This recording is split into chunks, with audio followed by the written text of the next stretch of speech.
కానీ మీరు ఎస్పెషల్లీ ఈ పాయింట్‌లో చెల్లెళ్ళకి బాగా వ్యతిరేకం అయిపోయారు అనే ఒక ప్రోపగండా, ఒక చర్చ బయటికెళ్ళే పరిస్థితి కనిపిస్తోంది. మీరు పదే పదే నా అక్క చెల్లెళ్ళు అని చెప్తూ ఉంటారు. సొంత చెల్లెళ్ళకి ఏం చేయలేనోళ్ళు, న్యాయం చేయలేనోడు బయట మిగతా అక్క చెల్లెళ్ళకి ఏం చేస్తాడు అనే ఒక నెరేటివ్ అపోజిషన్ తీసుకుంది.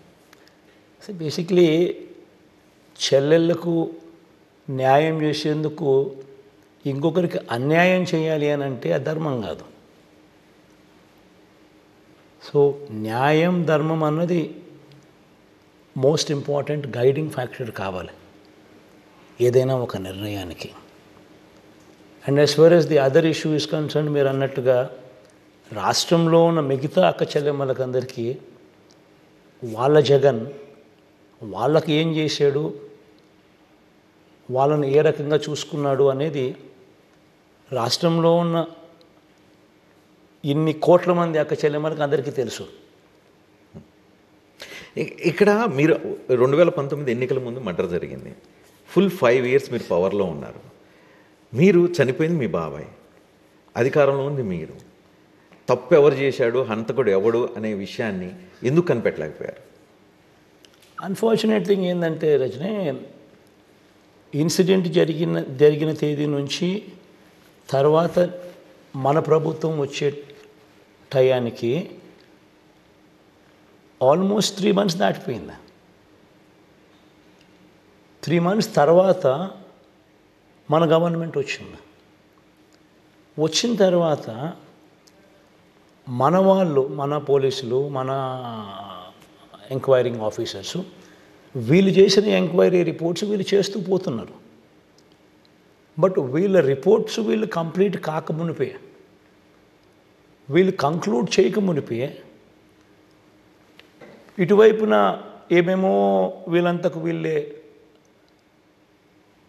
అజంప్షన్స్ చేసుకొని రాంగ్ ఇన్ఫ్లుయెన్స్లోకి వీళ్ళు వెళ్ళిపోయి ఇదొక పొలిటికల్ సబ్జెక్టుగా దీన్ని తీసుకొస్తూ పొలిటికల్ వాక్యూమ్ ఇక్కడ క్రియేట్ చేయాలి అన్న ఆలోచనలతో దీన్ని రాంగ్ ట్రాక్ పట్టిస్తూ వీళ్ళే కోర్టులోకి వెళ్ళి సిబిఐ ఎంక్వైరీ కావాలని అడిగినారు. సో కోర్టు మనల్ని అడిగినప్పుడు కోర్టుకు మనము సిబిఐ ఎంక్వైరీ వద్దు అని మనం ఎందుకు చెప్పాలి? కోర్టు ముందు చెప్పినాం అవసరం లేదు సిబిఐ ఎంక్వైరీ, ఆల్మోస్ట్ కంక్లూజన్ స్టేజ్లోకి వచ్చేసింది, మీరు కొద్ది రోజులు టైం ఇచ్చేస్తే పోలీస్ ఆఫీసర్లకు వాళ్ళు రిపోర్ట్ కూడా కంపైల్ చేసి క్లోజ్ చేసేస్తారని కూడా చెప్పినాం. But court in their own discretion felt that ఇది సిబిఐకి ఇస్తే బాగుంటుంది అని. సో మీరేమంటారని మీ ఇష్టం, మేము చెప్పేది మేము చెప్పినాం, దాని తర్వాత మీరు ఏది ఇష్టం, మీది ఏది కరెక్ట్ అంటే చేయండి అన్నాం. దాని తర్వాత అక్కడికి వెళ్ళిన తర్వాత అక్కడ మళ్ళా ఆ సిబిఐ మీద కూడా అగైన్ నెగిటివ్ ఇన్ఫ్లుయెన్స్, ఇటువైపున టీడీపీ నుంచి బీజేపీలోకి చేరిన వ్యక్తులు, సీఎం రమేష్ లాంటి వ్యక్తుల ఇన్ఫ్లుయెన్సు, వీళ్ళందరూ దాంట్లోకి ఇన్వాల్వ్ అయిపోయి కడప సెంట్రిక్గా కేవలం దీన్ని పొలిటికల్గా ఇది కడప సబ్జెక్టు, కడపలో పొలిటికల్ వాక్యూమ్ క్రియేట్ చేయాలి అనే దుర్బుద్ధి ఆలోచనలతో పొలిటికల్ ఇంటర్ఫియరెన్స్తో దీన్ని ఇష్టం వచ్చినట్టుగా రూట్లు మార్చుకుంటూ పోతా ఉన్నారు.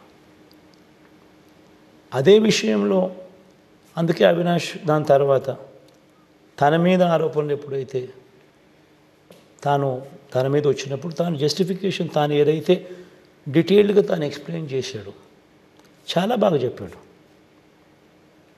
ఏ రకంగా తనకు అసలు సంబంధం లేని విషయం ఏ రకంగానే అసలు అవినాష్ అనే వ్యక్తి అక్కడికి ఎందుకు పోవాల్సి వచ్చింది, ఎవరు ఫోన్ చేస్తే తను అక్కడికి వెళ్ళాల్సి వచ్చింది, ఎవరు ఈ దస్తగిరికి సపోర్ట్ చేస్తూ ఉన్న వాళ్ళు ఎవరు,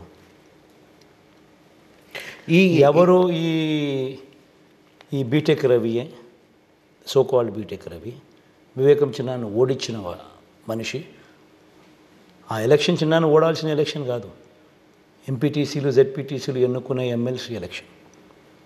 మరి తెలుగుదేశం పార్టీ ప్రలోభాలతో ఇదే సీఎం రమేష్ ఫ్లైట్లు పెట్టి ఎక్కించుకొని పోవడాలు, ఇదే చంద్రబాబు నాయుడు, ఇదే ఆదినారాయణ రెడ్డి, ఇదే వీళ్ళంతా ఇన్ఫ్లుయెన్స్తో ఏ రకంగా వివేకించినారని వీళ్ళంతా కలిసి ఓడించినారు.